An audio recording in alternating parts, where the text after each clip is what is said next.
السلام عليكم واهلا وسهلا ومرحبا بكم في قناتي وقناتكم لبنى إيدال. كنتمنى ان شاء الله تكونوا بخير وعلى خير وتكونوا بصحه جيده. اليوم ان شاء الله غادي نشارك معكم القرص اللي الصراحه كيجي غزال بزاف وكيجي خفيف بزاف، وانا متاكده لا جربتوه غادي يولي معتمد عندكم، يعني توجدوه لوليداتكم في الفطور ديال الصبح ديالهم فاش كيبغيو يمشيو للمدرسه، اولا تعطوه ليهم في الكوتي. كيجي غزال بزاف بزاف، وانا متاكده الا جربتوه غادي يولي معتمد عندكم. وما تنسونيش باللايك ديالكم والبارطاج مع الاصدقاء والاحباب باش تعم الفائده. ودابا ندوزو المقادير وطريقه التحضير وفرجه ممتعه.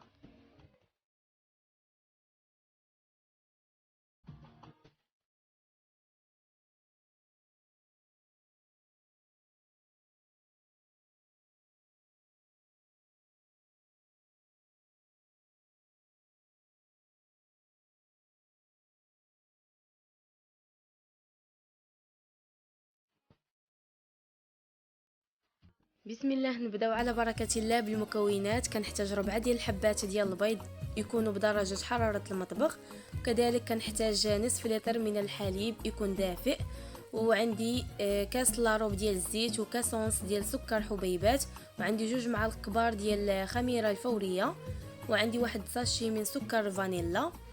بالنسبه للزرارع عندي 2 معالق كبار ديال الزنجلان و2 معالق كبار ديال النافع وحبه حلاوه وواحد القبيصه ديال الملح.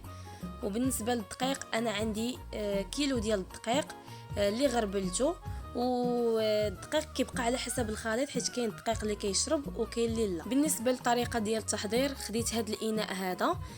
بالنسبه للبيض غادي ناخذ 2 ديال الصفر ديال البيض، غادي نحتفظ بهم باش غادي ندهن الوجه ديال هذا القرص هذا، وغادي ناخذ غير الابيض ديالهم، و2 بيضات الاخرين غادي نخليهم كاملين صافي. وغادي نزيد واحد القبيصه ديال الملح، هنا راني وريتكم يعني 2 صفار ديال البيض صافي. كنضيف كاس ونص ديال سكر حبيبات. بالنسبه للحلاوه كتبقى على حساب كل واحد، كاين اللي كيبغي القرص يكون حلو وكاين اللي لا. انا صراحه يعني هاد العبار اللي درت جاني هو هذاك. بالنسبه للكاس ديال العنبه حيت كاين واحد اللي كيكون كبير وواحد اللي كيكون صغير، انا داك النص اللي زدت راه غير عبرته في الكاس الصغير صافي. هنا كيف كتشوفوا كنطرب مزيان هذا البيض هذا. غادي نضيف الزيت كيف ما شفتوا ونطرب مزيان مزيان، وكنضيف الزرارع كيف ما شفتوا صافي. وغادي نعاود نخلطهم مع هاد المكونات على الطريقه هذه. صراحه هذا القرص هذا كيجي غزال بزاف بزاف، وانا متاكده الا جربتوه غادي يولي معتمد عندكم وكيجي خفيف وناجح من اول تجربه صافي. هنايا كيف ما شفتوا زدت الخميره الفوريه، وبالنسبه للحليب راه خاصو يكون دافي، كنبقى نضيف دفعه بدفعه صافي، وكنبقى نخلط بهذا الطراب اليدوي. وهنايا غادي نبقى نضيف الدقيق دفعه بدفعه، وانا مستمره على التخلاط على هذه الطريقه بهذا الفوي هذا. كما قلت لكم الدقيق كتختلف النوعيه ديالو، كاين اللي كيشرب وكاين اللي لا. انا بالنسبه لي هاد الكيلو كامل ضفته وكنت زدت واحد شويه. كما قلت لكم الدقيق كتختلف النوعيه ديالو صافي. هنايا كنبقى نضيفه دفعه بدفعه وانا مستمره على هذه الطريقه.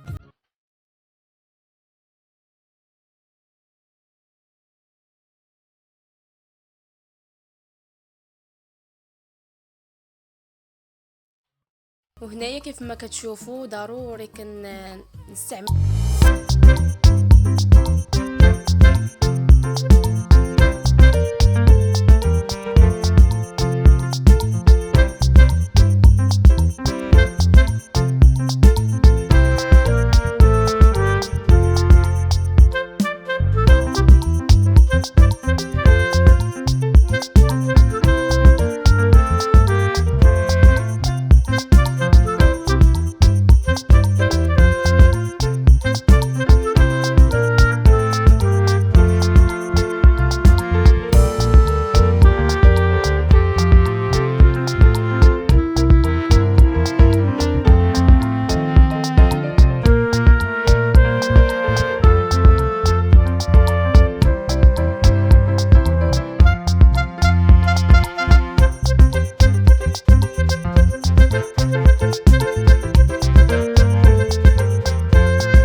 غادي نزينو بالزنجلان.